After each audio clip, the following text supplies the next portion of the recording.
الحمد لله الذي أنزل إلينا أشمل كتاب وأرسل إلينا أفضل الرسل وجعلنا خير أمة أخرجت للناس فله الحمد وله الشكر على هذه النعم العظيمة والآلاء الجسيمة والصلاة والسلام على خير خلق الله وعلى آله وأصحابه ومن اهتدى بهداه أما بعد فالسلام عليكم ورحمة الله وبركاته. So tayo ay nagpapasalamat at nagpupuri kay Allah subhanahu wa ta'ala dahil sa ipinadala niya sa atin ang pinakamahusay na kitab at yun ang Quran.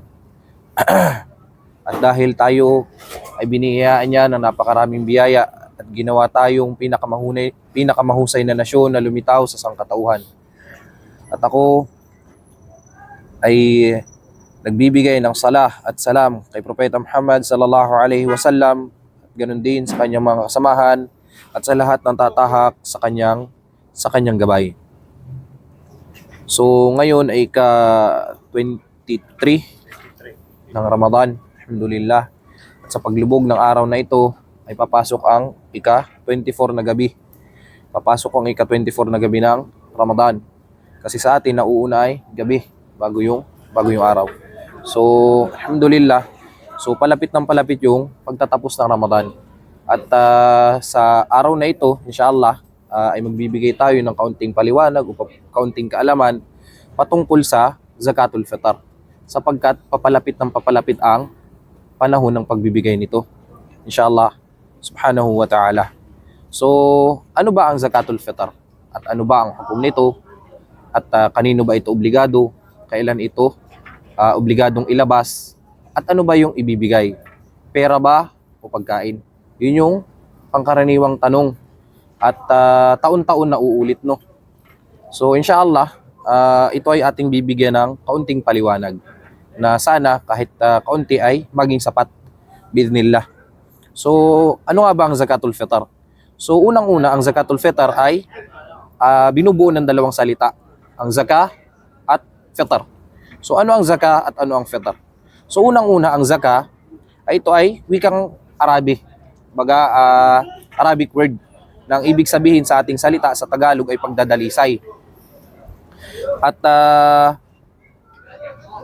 ang terminolohiya naman ng mga fuqaha o mga ulama ng fiqh, isinasabi na ang zaka ay ito ay yung pagsamba kay Allah subhanahu wa ta'ala sa pamamagitan ng paglalabas ng obligadong sukat mula sa tukoy na kayamanan na ibibigay para sa mga natatanging tao. So ito yung zakah. Ito yung zakah sa Islam. Yung maglalabas ka ng obligadong sukat mula sa specific na kayamanan para sa mga specific na mga tao. Ito yung zakah. So ano naman yung fitr? Ang fitr, ito yung ibig sabihin nito sa wikang Arabic ay yung pagbubukas. Ang fitr ay yung pagbubukas. Tinawag na fitr o iftar ang ating pag tayo ay kakain na sa pag-aayuno dahil ibinubukas natin ang ating mga bibig. So ito yung literal na ibig sabihin ng iftar. Ngunit ang tinutukoy dito sa Zakatul Fitr na fitr ay ito yung pagtatapos ng ating pag-aayuno sa pagtatapos ng buwan ng Ramadan. So, ang pagdugtong ng zaka, ng salitang zaka sa fitr ay dahil sa itong yaman na ibibigay sa araw ng fitr.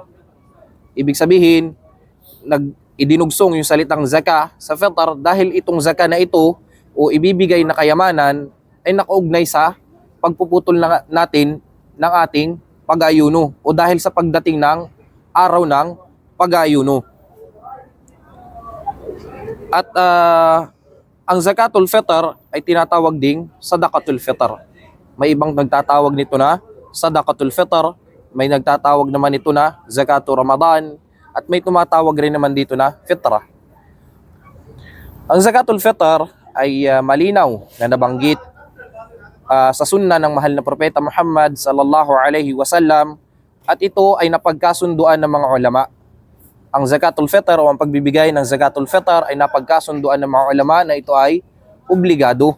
Ito ay obligadong ibigay. Sinabi ni Ibn Umar radiyallahu anhu, farada Rasulullah sallallahu alaihi wasallam zakat al-fitr Inubliga ng Rasulullah sallallahu alaihi wasallam ang zakatul fitr. Ibig sabihin, inubliga niya ang pagbibigay ng zakatul fitr. Sa'an min tamran, isang gatang mula sa mga datilis. Aw sa'an min sha'ir, o isang gatang mula sa sibada.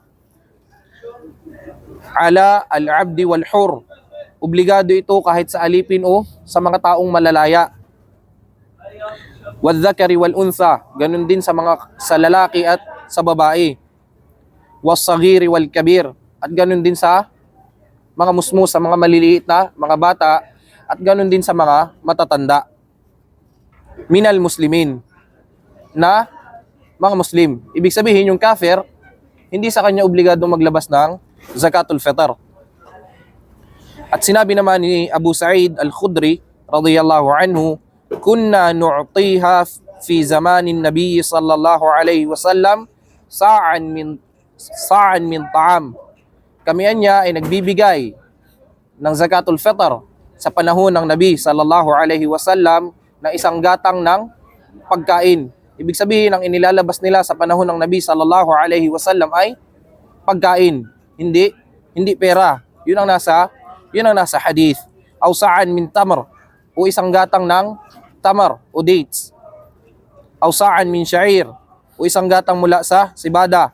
Aw sa'an min zabib, o isang gatang mula sa pasas. At ang pagbibigay ng zakatul fitr, ito ay may dalawang dakilang layunin kung bakit ito isinabatas o ipinag-utos. Una sa mga dahilan nito kung bakit ito isinabatas o ipinag-utos ay upang bilang pagdadalisay sa ating pag-aayuno mula sa anumang mga kakulangan at kamalian na nagawa ng isang nag-aayuno habang siya ay nag-aayuno. Maaari na isang nag-aayuno ay nakapagsabi ng masamang salita o kung ano paman. Bilang ito ay pagdadalisay sa kanyang pag-aayuno. Pangalawa, ito ay bilang pagpapakain sa mga mahihirap. Bilang pagpapakain sa mga mahihirap upang maging masaya sila sa araw na dapat masaya sila. Ibig sabihin ay sa araw ng Eid. Upang sila ay hindi mamalimos. Upang sila ay hindi manghihingi. Upang sila ay maging kasama natin sa ating pagsasaya. Kaya naman itong dalawang layunin na ito ng zakatul fitr, ito ay nabanggit ni Ibn Abbas radiyallahu anhu. Kanyang sinabi, farada Rasulullah sallallahu alaihi wasallam zakatul fitri tuhratan lis-saim. Inobliga ng Rasulullah sallallahu alaihi wasallam ang zakatul fitr bilang pangdalisay sa nag-aayuno mula sa mga nagawang walang saysay na salita at kilos, at mula sa mga hindi ka nais-nais na salita. Tuhratan lis-saimi min al-lagwi war-rafath wa tu'matan lil masakin, at bilang pagpapakain sa mga mahihirap upang sila ay merong kainin sa panahon ng Eid. Upang sila ay makapagsaya kasama natin. At magbabanggit tayo ng ilang mga batas o hukom o hatol na nauugnay sa zakatul fitr, at ito ay ayon sa ating mga ulama. Ayon ito sa ating mga ulama, hindi ko ito gawa-gawa. Ito ay galing sa ating mga ulama. Ang hatol ng zakatul fitr, ito ay obligado sa lahat ng mga Muslim, kagaya ng nabanggit natin kanina. Alipin man o malaya, lalaki man o babae, bata man o matanda. At iyan ay napagkasunduan ng lahat ng mga ulama. Ang magbibigay ng zakatul fitr ng bata ay ang kanyang ama, sapagkat ito ay kanyang obligasyon. At kung ang mga anak na ito ay may kaya na magbigay ng zakatul fitr, ibig sabihin sila ay independent na, mga malalaki na. Sila ang maglalabas nito at hindi ang ama. Sila ang maglalabas nito para sa kanilang mga sarili. Sila ang magbibigay. Ang sanggol naman na nasa sinapupunan pa lamang ay hindi sa kanya obligado ang zakatul fitr. Subalit kung magbibigay ang magulang ng zakatul fitr para sa kanya, ito ay kanais-nais na gawain, katulad ng ginawa ni Uthman radiyallahu anhu. Magiging obligado lamang ang zakatul fitr kung may labis na pagkain o gastusin sa gabi matapos ang huling araw ng Ramadan. at sa araw ng Eid, bago ang Salatul Eid. At kung walang labis ay hindi na ito obligado. Ibig sabihin, ang ibibigay natin ay yung sobra sa ating pagkain. Ibig sabihin, kung sakto lang sa ating kakainin, tayo ay hindi obligadong magbigay. Bagkus ay tayo pa yung bibigyan kung tayo yung talagang wala.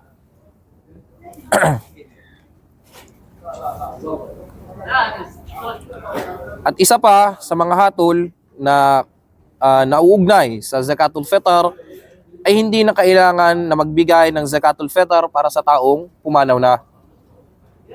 Maliban kung ang pumanaw na ito ay siya ay dinatnan ng kamatayan, ay nakapasok na ang oras ng pagbibigay ng Zakatul Fitr. Ibig sabihin, halimbawa, kung yung isang tao, halimbawa si Muhammad, siya ay buhay pa at dumating na ang oras o araw o panahon na kung saan obligado nang magbigay ng Zakatul Fitr, which is yun yung paglubog ng araw sa kahuli-hulihang araw ng Ramadan. Halimbawa, ika-30 ng Ramadan ngayon, lumubog ang araw. Ibig sabihin, pumasok na yung oras na obligado na ang pagbibigay ng Zakatul Fitr. At buhay pa si Fulan, buhay pa si Muhammad, halimbawa, at saka lang siya namatay. Ibig sabihin, obligado sa kanya ang maglabas ng Zakatul Fitr. Tsaka pa lamang magiging obligado sa kanya ang pagbibigay ng Zakatul Fitr. Ngunit kung siya ay pumanaw bago pa dumating ang oras ng pagbibigay ng Zakatul Fitr na obligado, siya ay hindi na kailangang ipagbigay ng Zakatul Fitr ng kanyang pamilya. Ang pagkain na ibibigay na Zakatul Fitr ay ibabatay sa kung ano ang pangunahing pagkain ng isang lugar na iyon. Halimbawa, kung ang pangunahin ninyong pagkain ay mais, ang ibibigay ay mais.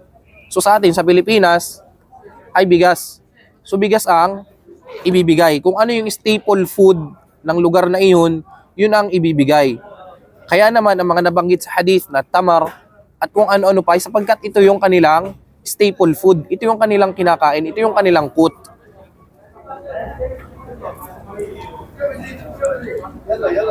Ang sukat na ibibigay sa Zakatul Fitr ay isang sa. Ito ay isang sa. Ang tawag sa atin ay gatang. O sa iba ay salop, yung tawag. Tulad ng nabanggit sa mga hadith na ang ibibigay ay isang sa. At iyan ay tumitimbang ng humigit kumulang sa 3 kilo.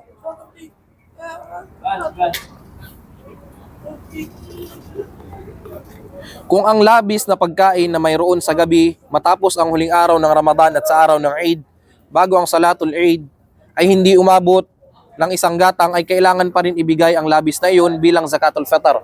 Nabanggit natin na ang sukat ng Zakatul Fitr ay isang sa o isang gatang. So, papaano kung yung natira na lang sa ating pagkain na sobra ay mas mababa sa isang gatang, mas mababa sa isang sa? Kailangan pa ba nating ibigay? Ito ay kailangan pa rin nating ibigay bilang Zakatul Fitr. Ito lang yung ating ibibigay sapagkat ito lang yung sumobra. At nabanggit din dito, hindi maaaring halaga o pera ang ibigay bilang Zakatul Fitr. At iyan ay batay sa pananaw ng nakararaming ulama.